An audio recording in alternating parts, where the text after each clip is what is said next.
पानीपत के गांव बयाना लाखू का मजदूर माँ बाप का बेटा मोनू बॉक्सिंग में खेलो हरियाणा में गोल्ड मेडल जीतकर अब खेलो इंडिया में चुना गया है। 17 साल के मोनू में गजब का उत्साह और जुनून है।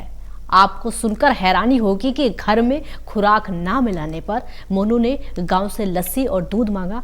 हमारे जिस तरीके की खबरें निकलकर सामने आ रही हैं उससे एक मिसाल पेश हो चुकी है।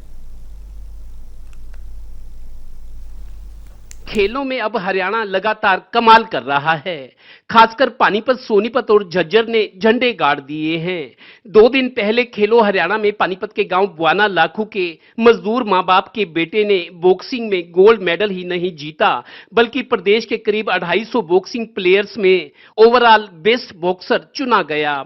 आपको जानकर हैरानी होगी कि 17 साल के खिलाड़ी मोनू ने गांव से लस्सी और दूध मांगकर उससे मक्खन निकाला और खुराक को पूरा किया। मेरे को 5 साल हो गए प्रैक्टिस करते हुए। मैं दिन रात एक करके प्रैक्टिस करता था और ये मेरी मेहनत का नतीजा है जो अभी मेरे को गोल्ड मेडल मिला और मैं बेस्ट बॉक्सर निकला। और ये कोच साहब का भी सहयोग है इसमें, मेरी फीस माफ़ की और मेरे को अच्छे से प्रैक्टिस कराया। खेलो हरियाणा से खेलो इंडिया में पहुंच के अब आगे क्या सपने, आगे क्या करने? अभी खेलो इंडिया में गोल्ड लेने की इच्छा है और प्रैक्टिस ऐसे ही दिन रात एक करके फिर खेलो इंडिया में गोल्ड लूँगा। हाँ, इसको भैंस दे दो और ये किसी से मांगने के लिए मोहताज ना हो, दूध लस्सी अपने घर हो जाएगी। इसकी ओलंपिक की तैयारी ये सोचता अपने दिल में मैं ओलंपिक तक जाऊं। भाई मेहनत करूंगा तो कुछ अब भैंस मिलने के बाद ये मेहनत करेगा, शरीर में कुछ खाने को मिलेगा, इसलिए ये अपनी मेहनत करके ये ओलंपिक तक जा सकता, हमको यकीन है। मोनू का अब खेलो इंडिया में चयन हो गया है। मां फैक्ट्री में मजदूरी करती है और बाप पूरा दिन गांव-गांव घूमकर ठेला लगाता है। इसे कहते हैं जुनून, मेहनत और मुकाम का सफर। मोनू को तराशने में गांव बयाना लाखू का कोच सुरेंद्र मलिक उसके लिए द्रोणाचार्य बना हुआ है। ये मेरे पास 5-6 साल पहले आया था, 28 से 30 किलो केजी में था। ये उसी दिन से एक हुनर इसमें दिखाई दे रहा था कि आने वाले समय में ये अपने हरियाणा का और देश का नाम रोशन करेगा। जब ये 28 से 30 मैंने एक बार सरकारी स्कूल के अंदर खेलो टूर्नामेंट हो रहा था और ये जब स्कूली टूर्नामेंट खेलने का तो 30 किलो में भी ये भिवानी चैंपियन बना था और दिल्ली वहाँ से चैंपियन बन के नेशनल खेलने के लिए दिल्ली पहुँचा, वहाँ भी ये गोल्ड मेडलिस्ट रहा था। वो इसके अंदर बहुत अधिक प्रतिभा है। अभी जैसे ही इसका खेलो हरियाणा में सिलेक्शन हुआ, ये 28 किलो में जब गया तो मेरे को पहले से ही अंदाजा था कि ये बच्चा गोल्ड लेकर आएगा।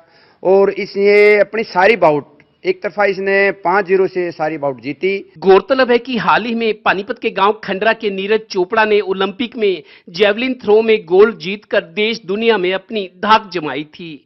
उसी खंडरा से 20-25 किलोमीटर की दूरी पर गांव बयाना लाखू के मोनू ने भी कमाल कर दिखाया है। ये अभी देसी हीरो है।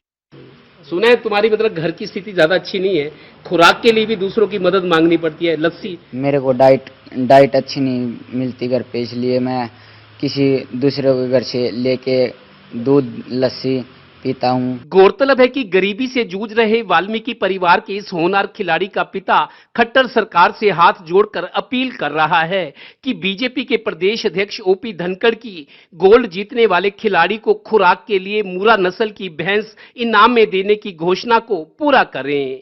देसा मां देश अनोखा, वीर देश हरियाणा।